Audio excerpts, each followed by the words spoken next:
Long-legged waders at Upper Newport Bay, a field trip on March 2nd, 2021.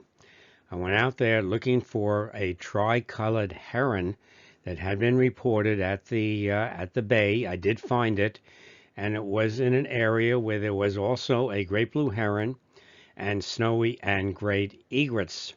And so I decided to put together a set of photos and videos I took on the morning of March 2nd, discuss a little bit about their biology, their status, and also about the name changes. Because when I first started birding, that wasn't a tricolored heron, that was a Louisiana heron.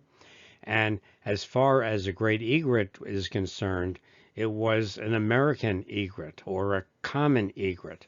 So we'll talk about name changes as well. So the outline of what I'm going to show you is first I'm going to show you where I located the birds at Upper Newport Bay, Orange County, California. I took videos of all 4 species and photos of 3 of them, and I will then talk about the status of the species and the history of their names over time. So here's a Google Map aerial view, satellite view actually, and that Newport Back Bay turnout is where I parked my car, and this is apparently at low tide because that whole area is can be filled with water. And so at 9:30, the herons and egrets were very active off of that little parking area. I came back about 11, in which the tide was rising, was pretty much high tide, and they weren't to be seen in that particular area. So I'm going to show you some photos first. This is the tricolored heron. You see it's on one foot because the other foot you can see peeking out of the feathers. This is a thermoregulation behavior of lots of birds, and lots of the herons and egrets show this behavior as well. So this was the target bird. We'll talk about its status later, and I'll also show you some video of it. There was a great blue heron feeding in this area in the deeper water. I didn't have a photo of this, so I grabbed one of the frames from the video that you will see. This is a young bird. I know it's a young bird because the top of its head doesn't show that characteristic white of older individuals. The older the bird, the whiter the top of its head. Here for comparison is the 2 egrets that were there. The one on the right is a snowy egret. You notice it has those yellow toes. The one on the left is a great egret. We'll have a film from this area. To their left is a cormorant, a double-crested cormorant, and in the front is a red-breasted merganser. And the American egret, or the great egret, it used to be an American egret name, is the symbol of the National Audubon Societies. You can see it is growing those long plumes coming out of the back of the bird, and those were collected for ladies' hats and other things, and was one of the causes for the reduction around 1900 of these species. They were in real trouble for a while, and they've come back quite a bit. So there's a great amount of history behind the plume trading business and conservation of birds. So I'm going to show you some videos next. Actually, I'm going to show you 3 videos, 2 of them on the herons and egrets, and I'm going to throw in a video on the red-breasted mergansers, which are not that commonly found at Upper Newport Bay. So the first video is going to scan from right to left. You'll first see the tricolored heron, then the snowy egret, then the double-crested cormorant, then the great egret, and then in the water are red-breasted mergansers. So let us start this going.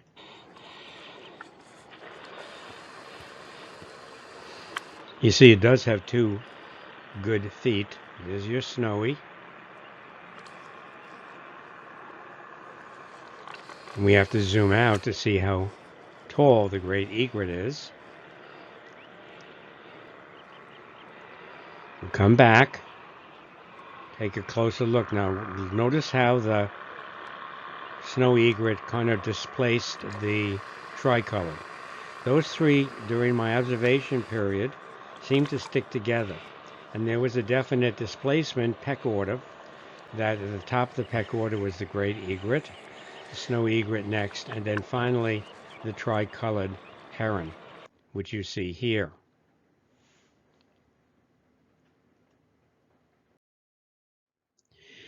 I have video of those red-breasted mergansers, so I thought you'd like to see them.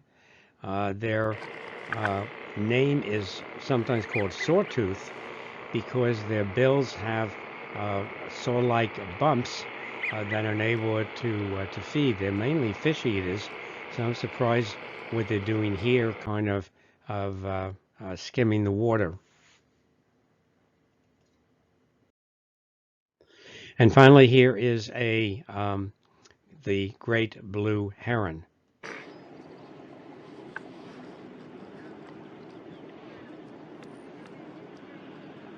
See, it's feeding in much deeper water.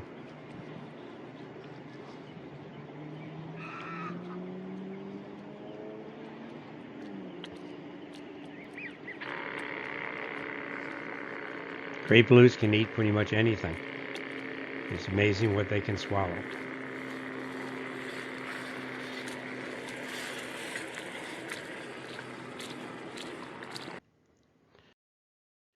Okay, so the status of the species in California, if you went out to up in Newport Bay, you shouldn't really have any trouble seeing a snowy egret or a great egret or a great blue heron. It's the tricolored heron that was the really rare species there.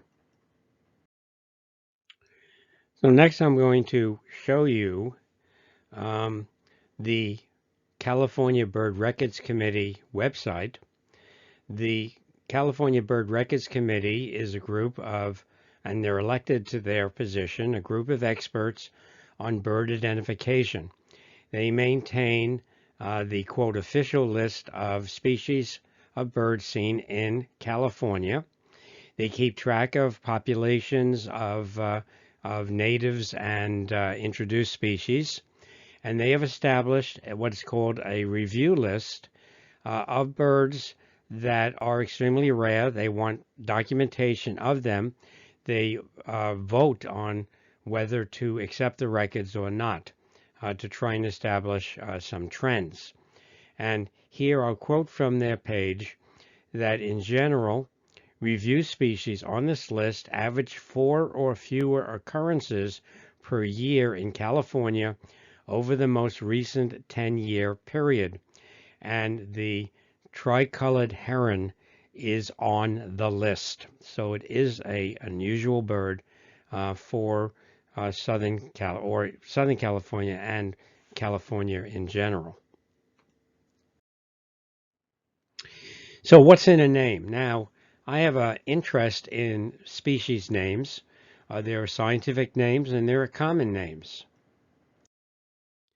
And I have both an academic and a practical interest in this. I revised the biography of the naturalist Adolphus Heron, whose name adorns many California species, including Heron's gull.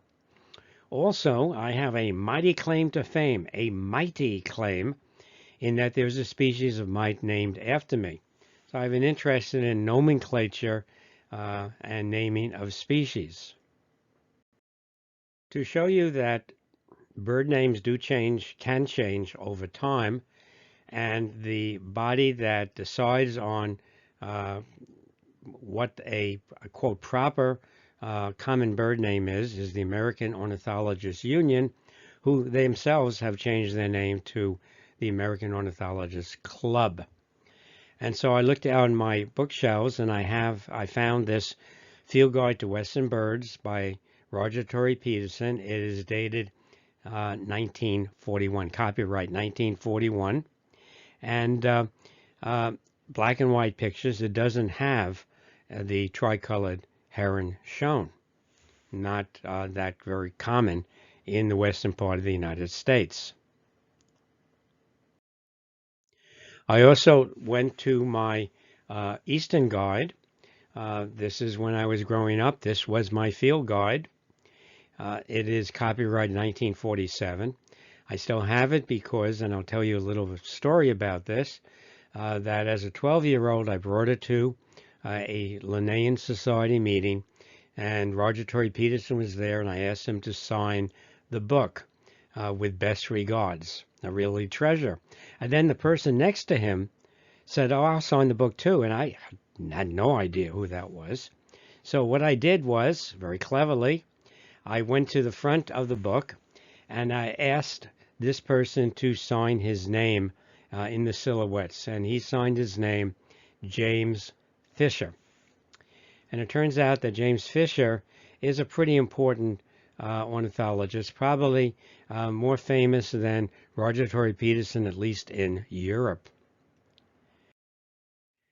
For those of you interested in history, I went on Wikipedia, the history of North American bird big ears, and it says in 1953, Roger Torrey Peterson and James Fisher took a 30,000-mile road trip across North America, and Peterson wrote a book, and there was a documentary film called Wild America, and Peterson claimed that at the end of the years list in 1953, he had 572 species. Although he wasn't the first one to have what's called a big year, it really publicized it. And so I have both of their signatures in that book. Now this is the Eastern Guide, and you can see this 1947 book falling apart. Has something called a American egret, and I crossed it off and put down common egret, and we know that today as a great egret. And if you look on the upper left, there's something called a Louisiana heron, and we know that today as a tricolored heron. In fact, there's a really neat website that goes through the name changes, both common and scientific, for species in North America. And I've taken out of this table just to give you an indication of name changes. So the great blue heron is pretty much constant over the years. You'll find out that the snowy was originally called a snowy heron, and then became a snowy egret during this period of time. But the American egret and the Louisiana heron did a lot of name changing, both in their common name and in their scientific name. So let's pick it up. Here's 1931. Now we have the American egret in 1957, now known as a common egret. The snowy egret, we're changing the genus, the first signed name of the species name. Louisiana heron is in a separate genus, and movement. There's lots of movement. Around 1983, it becomes the tricolored heron. And here we are in 1998. Now this raises an interesting question. And here's my summary, by the way. American egret to egret to common egret to great egret. And there are times when I'll call it an American egret or common egret in the field. Louisiana heron to tricolored heron. So this raises an interesting question, because now we have a snowy egret, which genus is Egretta, and the tricolored heron, which is also an Egretta. Lots of egrets here. What's going on here? How do you tell the difference between an egret and a heron? So, of course, what I did was I looked it up, found this article, a difference between herons and egrets, and according to this article, it says that egrets are considered different from herons because egrets are mainly white and they may or may not have decorative plumes. The word egret has been derived from the French word aigrette, which means plume feathers. During the plume trade, there are 6 different species of egrets which have these decorative plumes, like those plumes that great egret was showing on the video.